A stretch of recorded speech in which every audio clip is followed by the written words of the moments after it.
നമ്മൾ ഡിസ്കസ് ചെയ്യാൻ പോകുന്നത് SSC ആരാണെന്നാണ്. അപ്പോൾ income tax act section 2 subsection 7ലാണ് SSCനെ ഡിഫൈൻ ചെയ്തിരിക്കുന്നത്. അപ്പോൾ SSC എന്ന് പറയുന്നത് ഇൻകം ടാക്സ് ആക്ടിൻ്റെ കീഴിൽ ടാക്സ് പേ ചെയ്യാനായിട്ട് ലയബിൾ ആയിട്ടുള്ള ഏതൊരാളെയും നമ്മൾ SSC എന്നാണ് വിളിക്കുന്നത്. ഓക്കെ, ഇനിയിപ്പോൾ 3 തരത്തിലുള്ള SSC ആണ് നമുക്കുള്ളത്. Ordinary SSC, deemed SSC and SSC in default. അപ്പോൾ എന്താണ് ഓർഡിനറി SSC എന്ന് നോക്കാം. ഇൻകം ടാക്സ് ആക്ടിൻ്റെ കീഴിൽ എന്തെങ്കിലും തരത്തിലുള്ള നടപടികൾ, അതായത് കോർട്ടിൻ്റെ പ്രൊസീഡിങ്സ് നടന്നുകൊണ്ടിരിക്കുന്ന ഏതെങ്കിലും വ്യക്തികളുണ്ടെങ്കിൽ അവർ, അല്ലെങ്കിൽ ടാക്സ്, ഇൻട്രസ്റ്റ്, പെനാൽറ്റി, ഫൈനൊക്കെ ഈ ആക്ടിൻ്റെ കീഴിൽ പേ ചെയ്യാനായിട്ട് ബാധ്യസ്ഥരായിട്ടുള്ള വ്യക്തികൾ, അല്ലെങ്കിൽ ടാക്സ് അടച്ചു, എക്സസ് എമൗണ്ടാണ് അടച്ചത്, അപ്പോൾ റീഫണ്ട് ക്ലെയിം ചെയ്യാനായിട്ട് റൈറ്റുള്ള വ്യക്തികളാണ് ഓർഡിനറി SSC എന്ന് പറയുന്നത്. ഓക്കെ, അപ്പോൾ ഓർഡിനറി SSC ക്ലിയർ ആയെന്ന് വിചാരിക്കുന്നു. ഇനി ഡീംഡ് SSC. അപ്പോൾ ഡീംഡ് SSCനെ വേറെ പേരാണ് റെപ്രസെൻറ്റേറ്റീവ് SSC. അപ്പോൾ നമുക്ക് ഇതിൻ്റെ മീനിങ് ഈ ഹെഡിങ്ങിൽ നിന്ന് തന്നെ നമുക്ക് മനസ്സിലാവും.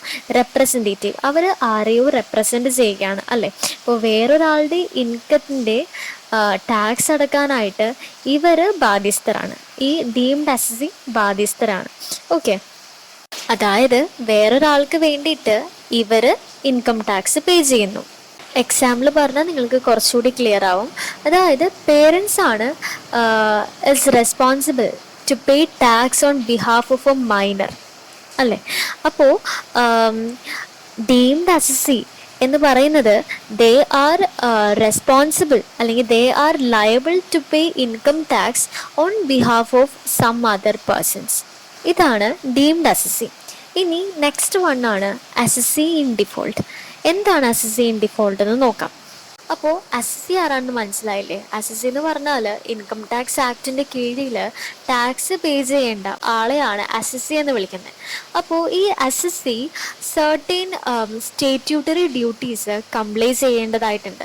അപ്പോൾ അവർ ഇത്തരത്തിലുള്ള ഡ്യൂട്ടീസ് കംപ്ലൈ ചെയ്യാതെ ഇരുന്നാൽ, അല്ലെങ്കിൽ ചെയ്യുന്നതിൽ എന്തെങ്കിലും തെറ്റ് വരുത്തിയിട്ടുണ്ടെങ്കിൽ അവരെ വിളിക്കുന്ന പേരാണ് SSC in default. Okay, for example പറയണമെങ്കിൽ സപ്പോസ് ഒരു കമ്പനിയിലെ അക്കൗണ്ടൻറ്റിൻ്റെ ഡ്യൂട്ടി എന്ന് പറയുന്നത് അവരുടെ എംപ്ലോയീസിൻ്റെ സാലറിയിൽ നിന്നും ഒരു സർട്ടൻ എമൗണ്ട് ടാക്സ് ആയിട്ട് ഡിഡക്റ്റ് ചെയ്യുക, എല്ലാ മാസം ഡിഡക്റ്റ് ചെയ്യുക, എന്നിട്ട് അത് ഗവൺമെൻറ് ട്രഷറിയിലോട്ട് അടക്കാം.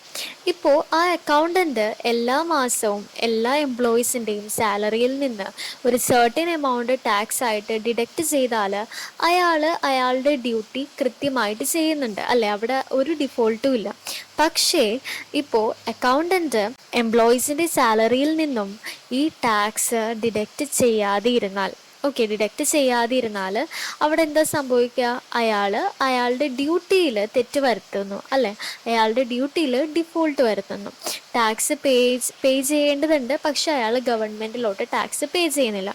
സോ ഇത്തരത്തിലുള്ള SSCനെ വിളിക്കുന്ന പേരാണ് SSC in default. Okay, next important ആയിട്ടുള്ള കോൺസെപ്റ്റ് ആണ് അസസ്മെൻറ്റ് ഇയർ.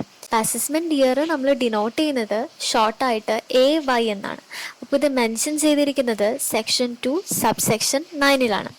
ഓക്കെ, അപ്പോൾ അസസ്മെൻറ്റ് ഇയർ എന്ന് പറഞ്ഞിട്ടുണ്ടെങ്കിൽ April 1 തൊട്ട് 12 മാസം വരുന്ന കാലയളവിനെയാണ്, അതായത് പീരീഡിനെയാണ് നമ്മൾ അസസ്മെൻറ്റ് ഇയർ എന്ന് പറയുന്നത്. ഓക്കെ, അപ്പോൾ ഈ ഇൻകം ടാക്സ് ഡിപ്പാർട്ട്മെൻറ്റ്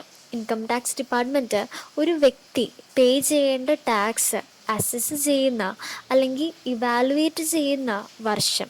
ഓക്കെ, അത് ഏത് വർഷത്തിലാണോ ഇൻകം ടാക്സ് ഡിപ്പാർട്ട്മെൻറ്റ് ഒരു വ്യക്തി പേ ചെയ്യേണ്ട ടാക്സ് അസസ് ചെയ്യുന്നത്, ഇവാലുവേറ്റ് ചെയ്യുന്നത്, ആ വർഷത്തെ വിളിക്കുന്ന പേരാണ് എന്ത്, അസസ്മെൻറ്റ് ഇയർ.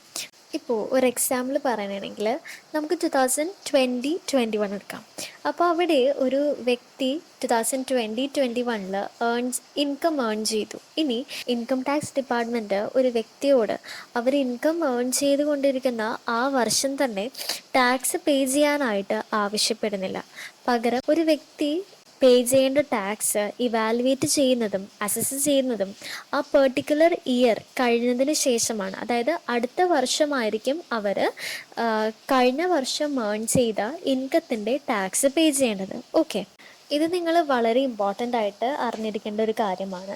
ഇനി ടാക്സ് പേ ചെയ്യാനായിട്ട് ലയബിളായിട്ടുള്ള എല്ലാ വ്യക്തികൾക്കും നമുക്കൊരു റിട്ടേൺ, അവരുടെ ഇൻകത്തിൽ ഒരു റിട്ടേൺ ഫയൽ ചെയ്യാനായിട്ട് പറ്റും. ഈ റിട്ടേൺ എല്ലാം പ്രോസസ്സ് ചെയ്യുന്നത് ഇൻകം ടാക്സ് ഓഫീസേഴ്സാണ്. ഓക്കെ, അപ്പോൾ ഈ റിട്ടേൺ പ്രോസസ്സ് ചെയ്യുന്ന ആ പ്രോസസ്സിങ്ങിനെ വിളിക്കുന്ന പേരാണ് അസസ്മെൻറ്റ്. ഓക്കെ, അപ്പോൾ അസസ്മെൻറ്റ് എന്താണെന്ന് മനസ്സിലായില്ലേ? ഇനി ആ അസസ്മെൻറ്റ് നടക്കുന്ന വർഷം ഏതാണോ അതിനെയാണ് നമ്മൾ അസസ്മെൻറ്റ് ഇയർ എന്ന് പറയുന്നത്. അപ്പോൾ കറൻറ്റ് അസസ്മെൻറ്റ് ഇയർ ഏതാണ്? 2021-22 ആണ് കറൻറ്റ് അസസ്മെൻറ്റ് ഇയർ.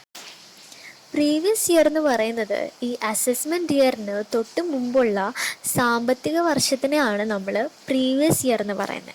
അതായത് അസസ്മെൻറ്റ് ഇയറിന് തൊട്ട് മുമ്പുള്ള ഫിനാൻഷ്യൽ ഇയർ. അപ്പോൾ കറൻറ്റ് അസസ്മെൻറ്റ് ഇയർ ഏതാണ്? 1/4/2021 to 31/3/2022 അല്ലേ? അപ്പോൾ പ്രീവിയസ് ഇയർ ഏതായിരിക്കും? ഇതിനു മുമ്പുള്ള ഫിനാൻഷ്യൽ ഇയർ, അതായത് 1/4/2020 to 31st March 2021. ഓക്കെ, ഇപ്പോൾ പ്രീവിയസ് ഇയറും ക്ലിയർ ആയല്ലോ. ഇനി നമ്മൾ നോക്കാൻ പോകുന്നത് ആരാണ് പേഴ്സൺ, അല്ലെങ്കിൽ എന്താണ് പേഴ്സൺ എന്നാണ്. അപ്പോൾ ഇൻകം ടാക്സ് ആക്ട് ഈ പേഴ്സൺ എന്ന് പറയുന്ന വേർഡ് ഡീറ്റെയിൽ ആയിട്ട് ഡിഫൈൻ ചെയ്തിട്ടുണ്ട്. സോ സെക്ഷൻ 2 സബ്സെക്ഷൻ 31 ഇത് ഡിഫൈൻ ചെയ്തിരിക്കുന്നത്. ഓക്കെ, അപ്പോൾ നിങ്ങൾക്ക് ശ്രദ്ധിച്ചാൽ മനസ്സിലാവും ഇവിടെ പേഴ്സൻ്റെ ഡെഫിനിഷൻ സ്റ്റാർട്ട് ചെയ്യുന്നത് എങ്ങനെയാണ്? പേഴ്സൺ ഇൻക്ലൂഡ്സ് എന്ന് പറഞ്ഞിട്ടാണ്. നേരത്തെ ഞാൻ പറഞ്ഞു ഇൻകത്തിൻ്റെ ഡെഫിനേഷൻ സ്റ്റാർട്ട് ചെയ്തത് എങ്ങനെയാണ്? ഇൻകം ഇൻക്ലൂഡ്സ് എന്ന് പറഞ്ഞിട്ടാണ്. അപ്പോൾ ഇൻക്ലൂഡ്സ് എന്ന് പറഞ്ഞാൽ അതിൻ്റെ അർത്ഥം എന്താ? അതൊരു ഇൻക്ലൂസീവ് ഡെഫിനേഷനാണ്. അതിൻ്റെ അകത്ത് പെർട്ടിക്കുലർ ആയിട്ടുള്ള കാര്യങ്ങൾ മാത്രമല്ല, ആ ഒരു യൂണിവേഴ്സിൽ വരുന്ന എല്ലാ കാര്യങ്ങളും നമുക്ക് ഇതിൽ ഉൾപ്പെടുത്താനായിട്ട് പറ്റും. അപ്പോൾ പേഴ്സണിൽ ഇൻക്ലൂഡ് ചെയ്യുന്നത് എന്തൊക്കെയാണെന്ന് നോക്കാം. അപ്പം നോർമലി ഇൻഡിവിജ്വൽസ്, നമ്മളെ പോലെയുള്ള ആൾക്കാർ, അതേപോലെ HUF ഹിന്ദു അൺഡിവൈഡഡ് ഫാമിലി അല്ലേ? അൺഡിവൈഡഡ് ഫാമിലി എങ്ങനെ ക്രിയേറ്റഡ് ആയിട്ടുള്ളത്? അത് ഒരു ഹിന്ദു ലോ വഴിയാണല്ലേ ക്രിയേറ്റഡ് ആയിട്ടുള്ളത്. അതിൻ്റെ ഹെഡിനെ നമ്മൾ കർത്ത എന്ന് വിളിക്കുന്നു, അതേപോലെ അവിടെയുള്ള മെമ്പേഴ്സിനെ നമ്മൾ കോ പാർസണേഴ്സ് എന്ന് വിളിക്കുന്നു. സോ HUF അതായത് ഹിന്ദു അൺഡിവൈഡ് ഫാമിലി എന്ന് പറയുന്നത് ഇൻകം ടാക്സ് ആക്റ്റിലെ ഒരു എൻറ്റിറ്റി ആണ്. അതിനെ നമ്മളൊരു പേഴ്സൺ ആയിട്ടാണ് കൺസിഡർ ചെയ്യുന്നത്. അതേപോലെ കമ്പനി എന്ന് പറയുമ്പോൾ കമ്പനീസ് ആക്ട് 2013 രജിസ്റ്റേർഡ് ആയിട്ടുള്ള എല്ലാ കമ്പനീസും, അതേപോലെ തന്നെ ഫേംസ്, പാർട്ട്ണർഷിപ്പ് ഫേം ആവാം, ലിമിറ്റഡ് ലയബിലിറ്റി പാർട്ട്ണർഷിപ്പ് ആവാം, അതേപോലെ AOP ആൻഡ് BOI അതായത് അസോസിയേഷൻ ഓഫ് പേഴ്സൺസും, അതേപോലെ ബോഡി ഓഫ് ഇൻഡിവിജ്വൽസും, ലോക്കൽ അതോറിറ്റീസ് ആവാം ലൈക്ക് ഗ്രാമപഞ്ചായത്ത്, കോർപ്പറേഷൻ, മുനിസിപ്പാലിറ്റി, ട്രസ്റ്റ്, പിന്നെ എല്ലാ ആർട്ടിഫിഷ്യൽ ജുഡിഷ്യൽ പേഴ്സൺസും ഈ ഗ്രൂപ്പിലാണ് വരുന്നത്. ഓക്കെ, അപ്പം നമ്മൾ പറഞ്ഞു പേഴ്സൺ എന്ന് പറയുന്നത് ഒരു ബ്രോഡ് ടേമാണ്. അതായത് എല്ലാ തരത്തിലുള്ള എൻറ്റിറ്റീസും ഇൻകം ടാക്സ് പേ ചെയ്യാനായിട്ട് ലയബിളാണ്. കാരണം എന്താണ്? സെക്ഷൻ 2 സബ്സെക്ഷൻ 31 എന്ന് പറയുന്നത് ഒരു ഇൻക്ലൂസീവ് ഡെഫിനേഷനാണ്. അത് ഇൻക്ലൂഡ് ചെയ്യുന്നത് എല്ലാ ടൈപ്സ് ഓഫ് അല്ലെങ്കിൽ എല്ലാ കൈൻഡ്സ് ഓഫ് എൻറ്റിറ്റീസ് ആണ്. ഓക്കെ, അപ്പോൾ പേഴ്സൻ്റെ ഡെഫിനേഷൻ ക്ലിയർ ആയില്ലേ? സോ ഇന്ന് നമ്മൾ ഡിസ്കസ് ചെയ്തത് ആരാണ് assessee, ordinary assessee, deemed assessee, assessee in default, assessment year, എന്താണ് assessment, previous year and person. Thank U.